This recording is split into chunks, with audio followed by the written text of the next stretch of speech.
2 दिवसांपूर्वी एक press conference झाली. त्याच्यामध्ये 195 उमेदवारांची भाजपच्या यादी जाहीर झाली. बऱ्याच राज्यांचा समावेश आहे. सगळ्यात मोठा वाटा त्याच्यामध्ये उत्तर प्रदेशचा आहे. विनोद तावडेजी 195 नावं वाचत होते. आमचं लक्ष होतं की कुठेतरी एक महाराष्ट्राचं नाव येईल वगैरे, आलं नाही. काय होतंय? महायुती म्हणण्यापेक्षा महाजम्बो युती जी आत्ता झालेली आहे त्याच्यामुळे तुम्हाला निर्णय घ्यायला अडचण होतीये? काय होते? जागा वाटपाचं काय होते? मला वाटतं निर्णयाला अडचण वगैरे नाही. प्रत्येक निवडणुकीमध्ये उमेदवार घोषित करण्याचे राजकीय अर्थ, राजकीय आवश्यकता आणि कार्यपद्धतीचे टप्पे आहेत.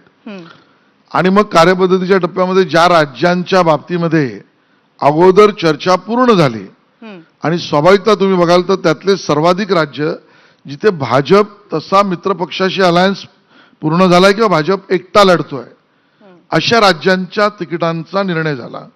ज्या ठिकाणी महाराष्ट्राची अजून चर्चाच केंद्रीय स्तरावर झाली नाही, मग त्या ठिकाणी बरीच गुजरातच्याही जागा बाकी आहेत, तिथल्याही चर्चा झालेली नाहीत. अशा टप्प्याटप्प्याने आम्ही त्या जागा घोषित करतोय. हा आमच्या संघटनात्मक कार्यपद्धतीचा भाग आहे.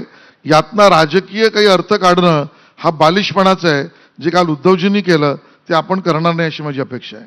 ते मी करण्याचा काही प्रश्न नाहीये. फक्त ते विचारण्याचं कारण असं आहे की महाराष्ट्र हा दुसऱ्या क्रमांकाचा राज्य आहे की जे लोकसभेमध्ये खासदार पाठवतं.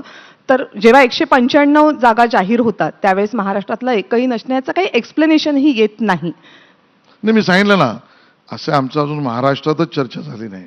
हा, मग महाराष्ट्रामध्ये चर्चा उमेदवारांची आम्ही निरीक्षक पाठवून नावं घेतली. त्यानंतर आमच्या कोर कमिटीची मीटिंग झाली. आमच्या पार्लमेंटरी बोर्डाची बैठक व्हायची आहे.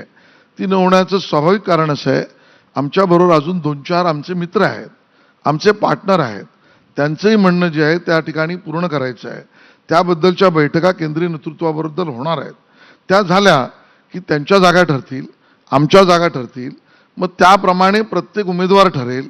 कारण ज्या वेळेला मला उमेदवार घोषित करायचे असतील त्यावेळेला पूर्ण राज्य म्हणून माझ्याकडे X व Y इतक्या जागा आल्यावर किती टक्के मला, किती युवकांना, किती युवतींना, किती अन्य सगळ्या समाज घटकांना घ्यायचं याचं गणित पूर्ण होईल.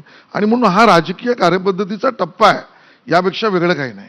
हो, पण ते सगळं तुमचं इकडे होत असताना पक्ष प्रत्येकावर तिकडे मतदारसंघांमध्ये ऑलमोस्ट हाणामाऱ्या होण्याची वेळ आलेली आहे. एकमेकांवर आरोप प्रत्यारोप जोरदार सुरू आहे. या सगळ्या गोष्टींवर सगळ्याच पक्षातल्या आमच्या महायुतीतल्या त्यांनी सबुरी ठेवली पाहिजे. 3 नेते एकनाथ शिंदेजी, देवेंद्रजी, अजितदादा पवार हे जे निर्णय करतील केंद्रीय नेतृत्वाशी तो योग्य असेल यावर विश्वास ठेवून आपलं आपलं राजकारण स्थानिक स्तरावरचं केलं पाहिजे असं माझं मत आहे. गेल्या काही दिवसांमध्ये भाजपमध्ये इनकमिंग जोरात सुरू आहे. रादर हे